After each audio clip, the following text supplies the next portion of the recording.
নমস্কার, নিউজ 18 বাংলায় আপনাদের সাথে আমি প্রিয়াঙ্কা। মধ্যপ্রাচ্যে ফের বেজে উঠেছে যুদ্ধের দামামা। মধ্যপ্রাচ্যে 3 মার্কিন রণতরী ইরানকে সবক শেখাতে বিমানবাহী রণতরী এবং যুদ্ধ বিমান এছাড়াও গুরুত্বপূর্ণ সামরিক সরঞ্জাম নতুন করে বহাল করেছে ওয়াশিংটন। ইরানকে কার্যত ঘিরে ফেলে বলা ভালো তেহরানকে রীতিমতো চোখ রাঙিয়ে কিন্তু নরম সুরে বার্তা মার্কিন প্রেসিডেন্ট ডোনাল্ড ট্রাম্পের। তিনি জানালেন আমেরিকা আলোচনার জন্য প্রস্তুত এবং আমরা জানি ইরানও চুক্তি করতে চায়। ইরানের সঙ্গে সংঘাত পরিস্থিতির মাঝেই সম্প্রতি এক মার্কিন সংবাদ মাধ্যম দেওয়া সাক্ষাৎকারে ডোনাল্ড ট্রাম্প তিনি বলছেন ইরানের পরিস্থিতি দ্রুত বদলাতে শুরু করেছে। ওদের জলসীমার পাশেই আমাদের বিশাল নৌবহর পৌঁছে গিয়েছে, যা ভেনেজুয়েলার চেয়েও বড়।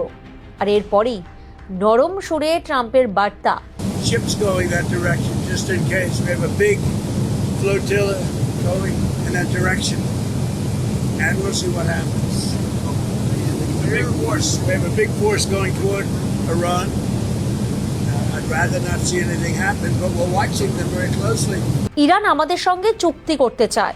ওরা বহুবার আমাদের সঙ্গে যোগাযোগ করেছে। আসলে ওরা চাইছে কথা বলতে। এদিকে ট্রাম্পের এই বার্তার পরই ইরানের উদ্দেশ্যে বার্তা পেন্টাগনের একজন শীর্ষকর্তা তিনি বলছেন আমরা ইরানের সঙ্গে আলোচনায় প্রস্তুত। তবে সেই আলোচনায় আমেরিকার তরফে ইরানের উপর কি কি শর্ত চাপানো হবে তা নিয়ে কিন্তু স্পষ্ট করে কিছু জানানো হয়নি। তবে এতদূর জানানো যাচ্ছে যে ইরান জানে আমাদের শর্ত কি, অর্থাৎ ইরান জানে, তবে আমেরিকার তরফ থেকে কিন্তু কিছু এখনো জানানো হয়নি। ইরান যদি তাদের মজুদ ইউরেনিয়াম নষ্ট করে ফেলে তাহলে আলোচনা হতে পারে, এমনটা বলা হয়েছে। একই সঙ্গে দূরপাল্লার মিসাইল মজুদ কমানো এবং হিজবুল্লাহর মতো জঙ্গি গোষ্ঠীগুলির উপর থেকে সমর্থন প্রত্যাহারের শর্তও দেওয়া হয়েছে ইরানকে।